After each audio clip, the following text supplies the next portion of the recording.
మల్లి రూపంలో ఉన్న ఆరాధ్య గుడికి రావడంతో ఒకవైపు మాలిని, మరొక వైపు గౌతమ్ ఇద్దరు చూస్తారు.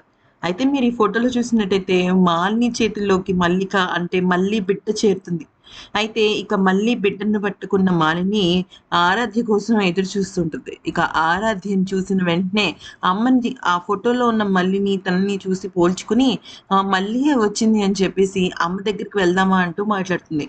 మరోవైపు గౌతమ్ కూడా మల్లిని అంటే ఆరాధ్యని చూసి మల్లి అనుకుంటాడు. షాక్ అయిపోతాడు. ఇక ఒక పక్కన మాలిని, మరొక వైపు గౌతమ్ ఇద్దరు కూడా మల్లి రూపంలో ఉన్న ఆరాధ్యను వెంట పడుతూ ఉంటాడు. ఇక ఆరాధ్య అటు చూస్తుంది గానీ, అక్కడ పాప ఉంటుంది కదా! మన మల్లిక. అయితే ఈ మల్లికను చూసి ఇంక షాక్ అయిపోతుందనమాట. ఈ మల్లిక మాలిని చేతుల్లోకి ఎలా ఎళ్ళింది అన్నట్టుగా. సో, మొత్తానికైతే ఎవరి చేతుల్లోకైతే మళ్ళీ బిడ్డ వెళ్ళాలో వాళ్ళ చేతుల్లోకి ఎళ్ళిందని మనం అనుకోవచ్చు.